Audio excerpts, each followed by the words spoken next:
Deir el-Bahari or Deir al-Bahra is a complex of mortuary temples and tombs located on the west bank of the Nile, opposite the city of Luxor, Egypt. This is a part of the Theban necropolis. The first monument built at the site was the Mortuary Temple of Mentuhotep II of the 11th dynasty. It was constructed during the 15th century BC. During the 18th dynasty, Amenhotep I and Hatshepsut also built extensively at the site. Mortuary Temple of Nebhepeta Mentuhotep. Mentuhotep II, 11th dynasty king who reunited Egypt at the beginning of the Middle Kingdom, built a very unusual funerary complex. His mortuary temple was built on several levels in the Great Bay at Deir el-Bahari. It was approached by a 16-meter-wide causeway leading from a valley temple which no longer exists. The mortuary temple itself consists of a forecourt and entrance gate, enclosed by walls on three sides, and a terrace on which stands a large square structure that may represent the primeval mound that arose from the waters of chaos.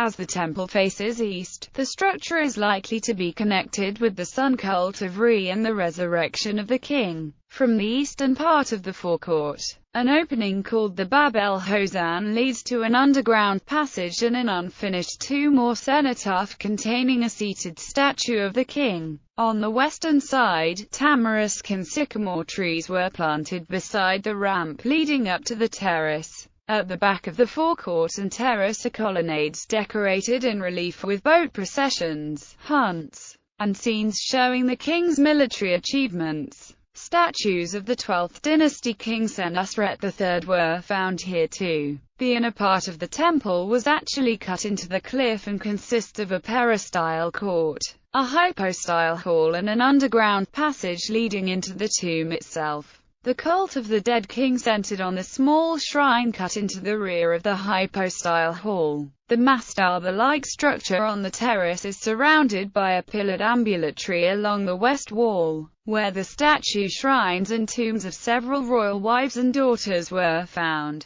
These royal princesses were the priestesses of Hathor, one of the main ancient Egyptian funerary deities. Although little remained of the king's own burial, 6 sarcophagi were retrieved from the tombs of the royal ladies. Each was formed of 6 slabs, held together at the corners by metal braces and carved in sunken relief. The sarcophagus of Queen Kawit, now in the Cairo Museum, is particularly fine. The burial shaft and subsequent tunnel descend for 150 meters and end in a burial chamber 45 meters below the court. The chamber held a shrine, which once held the wooden coffin of Nebhepeta Mentuhotep.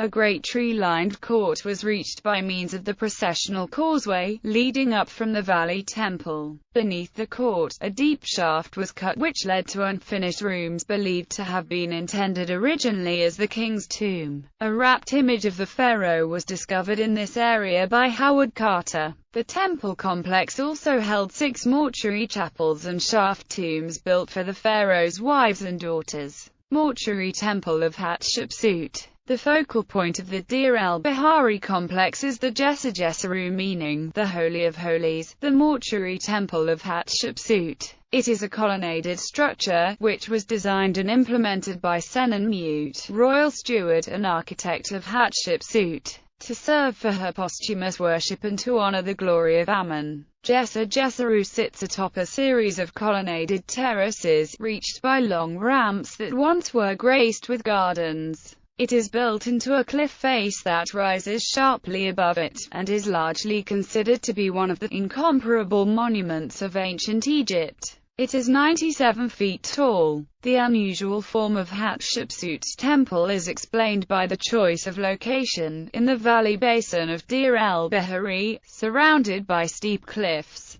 It was here, in about 2050 BC, that Mentuhotep II, the founder of the Middle Kingdom, laid out his sloping, terrace-shaped mortuary temple. The pillared galleries at either side of the central ramp of the Jessa correspond to the pillar positions on 2 successive levels of the Temple of Mentuhotep. Today the terraces of Deir el-Bahari only convey a faint impression of the original intentions of Senenmut. Most of the statue ornaments are missing. The statues of Osiris in front of the pillars of the upper colonnade, the Sphinx avenues in front of the court, and the standing, sitting, and kneeling figures of Hatshepsut. These were destroyed in a posthumous condemnation of this pharaoh. The architecture of the temple has been considerably altered as a result of misguided reconstruction in the early 20th century AD architecture. While Hatshepsut used Mentuhotep's temple as a model, the two structures are significantly different. Hatshepsut employed a lengthy colonnaded terrace that deviated from the centralized massing of Mentuhotep's model, an anomaly that may be caused by the decentralized location of her burial chamber. There are three layered terraces reaching 97 feet in height. Each story is articulated by a double colonnade of square piers, with the exception of the northwest corner of the central terrace, which employs proto-Doric columns to house the chapel. These terraces are connected by long ramps which were once surrounded by gardens. The layering of Hatshepsut's temple corresponds with the classical Theban form, employing pylon, courts, hypostyle hall, sun court, chapel, and sanctuary. The relief sculpture within Hatshepsut's temple recites the tale of the divine birth of the pharaoh. The text and pictorial cycle also tell of an expedition to the land of Punt, an exotic country on the Red Sea coast. On either side of the entrance to the sanctuary are painted pillars with images of Hathor as the capitals. Just under the roof is an image of Wadjet, displayed as a bilateral solar symbol, flanked by two other long serpents. The temple includes an image, shown to the right, of Hatshepsut depicted as male pharaoh giving offerings to Horus, and to their left, an animal skin wound around a tall staff that is a symbol of the god Osiris. While the statues and ornamentation have since been stolen or destroyed, the temple once was home to two statues of Osiris. A long avenue lined by sphinxes, as well as many sculptures of Pharaoh Hatshepsut in different attitudes, standing, sitting, or kneeling. Mortuary Temple of Thutmose III. Thutmose III built a temple complex here, dedicated to Ammon. Discovered in 1961, it is believed to have been used during the beautiful Festival of the Valley. Not much is known about the complex, as it was abandoned after sustaining severe damage during a landslide in the latter 20th dynasty. After that time, it was used as a source of building materials and in Christian times became the site of a Coptic cemetery. Royal and non-royal tombs. A tomb in a hidden recess in the cliffs to the south of the temples contained a cache of 40 royal mummies, moved there from the Valley of the Kings. The bodies had been placed there by 21st dynasty priests, most likely to prevent further desecration and looting. The tomb was probably originally built for priests of the 21st dynasty, most likely the family of Pinigim II. In the cache were found the mummies of Ahmose I, along with the 18th and 19th dynasty leaders Amenhotep I, Thutmose I, Thutmose II, Thutmose III, Ramesses I, Seti I, Ramesses II, and Ramesses IX. In a separate room were found 21st dynasty high priests and pharaohs Pinigim I, Pinigim II, and Siamun. Later on, a cache of 153 reburied mummies of the priests themselves also were found in a tomb at the site. Private tombs dating from the Middle Kingdom through the Ptolemaic period may be found here. There are two most notable private tombs at Deir el-Bahari. The first is that of Maketa, which contains many painted wooden funerary models from the Middle Kingdom and the first recorded human-headed canopic jar. The second, the secret tomb of Senenmut, the architect and steward who oversaw the construction of the temple for Hatshepsut, was begun in the complex also.